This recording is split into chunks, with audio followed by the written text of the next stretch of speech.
Hello guys, we're going to start on this project. This is a pencil box. It's a real quick, easy project.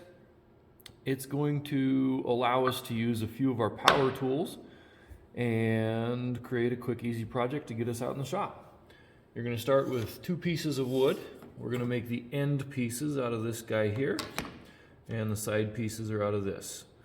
After we get those assembled, we'll measure and cut a piece for the bottom, and then we'll give you a piece of dowel after everything's all glued and assembled, and put it all together.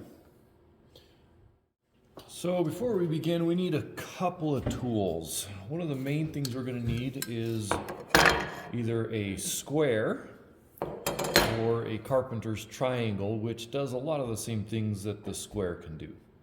Mainly we need to be able to draw perfect perpendicular lines, and this has an edge, which if we hook that on there, use our pencil, we can mark a nice perpendicular line. Please keep in mind, these ends are not square. If you look, it's quite a ways out. This was just a rough cut, so we'll start ripping these down.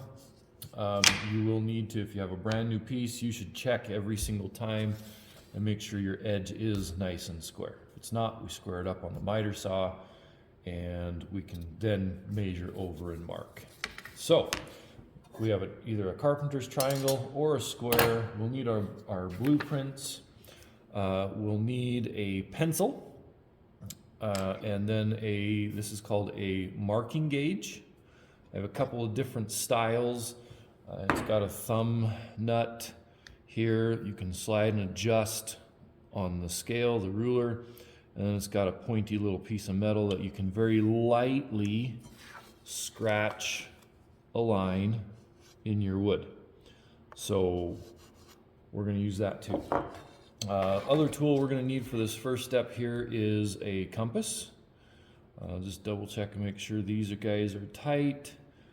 We adjust it with this nut right here. We can open it up, and we're going to use that to make the arc on the end of our box.